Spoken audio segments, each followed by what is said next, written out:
స్కూటీలు ఎప్పుడు ఇస్తావు, తులం బంగారం ఎప్పుడు ఇస్తావు, నువ్వు ఎన్ని డైవర్షన్ గేమ్లు ఆడినా మేము మాత్రం అదే పట్టుకుంటాం. మా ఇష్యూ చిన్నది, మమ్మల్ని అరెస్ట్ చేసుకుంటారా, కేసులు పెడతారా, ఏం చేస్తారా అది ఓకే, మేము ప్రజల తరపున అడుగుతూనే ఉంటాం, వదిలిపెట్టాం.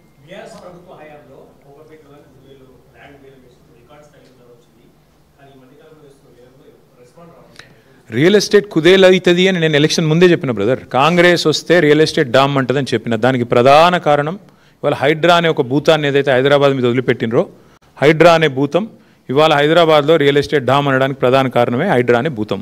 హైడ్రా అనేది కేవలం బ్లాక్మెయిలర్లకు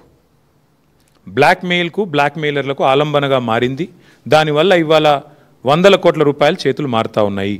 హైడ్రా అనే సంస్థ వల్ల ఇవాళ బిల్డర్లను, అదేవిధంగా కాంట్రాక్టర్లను బెదిరించడానికి, కొంతమంది స్థలం యజమానులను బెదిరించడానికి. మీరు చూడండి, హైడ్రా అనేది పెద్దవాళ్లకు మాత్రం చుట్టం, పేదవాళ్లకు మాత్రం భూతం. ఒక్క పెద్దవాడి ఇల్లన్నా హైడ్రా పోయి కొట్టే పరిస్థితి ఉందా ఇవాళ? తిరుపతి రెడ్డి గారిదో, కేవీపీ రామచంద్రరావు గారిదో, వివేక్ వెంకటస్వామి గారిదో, అన్ని చర్యలలోనే ఉన్నాయి కదా, పొంగులేటి శ్రీనివాసరెడ్డి గారిదో. ఏది హైడ్రా అనేది పోదు, అక్కడ దగ్గర కూడా పోదు.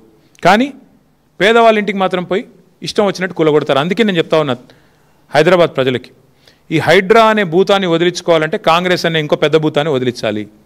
దయచేసి ఆలోచించండి. లేకపోతే హైడ్రా మళ్ళీ కాంగ్రెస్కి ఓటేసి వాళ్ళకు అవకాశం ఇస్తే మనం ఖచ్చితంగా మన ఇల్లు కూలగొట్టమని లైసెన్స్ ఇచ్చినట్టే అవుతుంది. మాకు ఎంత విచిత్రం అంటే బ్రదర్, మేమేమో ప్రజల సమస్యలు మాట్లాడతాము, యూరియా గురించి మాట్లాడతాము, గ్రూప్ 1లో జరిగిన సమస్యల గురించి మాట్లాడతాము. ఇదేది ఆర్ఎస్ బ్రదర్స్ ఎవరు మాట్లాడరు. వాళ్ళకి కావాల్సింది ఏంది? కేటీఆర్ ఏ కార్లో తిరుగుతున్నాడు, తప్పు చేస్తే కేసు పెట్టిన వద్దంటలేదు, కానీ నేను తప్పు చేయలేదని చెప్తున్నా ఓపెన్గా. ఏందన్న తప్పు చేస్తే ఇద్దరు ప్రభుత్వాల్లో ఉన్నారు కదా, కేంద్రంలో మీరున్నారు, రాష్ట్రంలో వారున్నారు. పెట్టండి, ఏం కేసులు పెడతారో పెట్టండి, ఏం విచారణలు చేస్తారో చేయండి, మాకు అభ్యంతరం లేదు. ఇవన్నీ ఇప్పుడు అన్నీ పోతే ఎల్ఎన్టీది ఎక్కడ పోద్దాం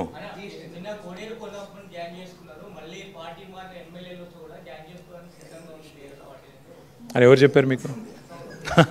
అంటా ఉన్నారంటే అన్న వాళ్ళని అడగండి, నాకు తెలియదు.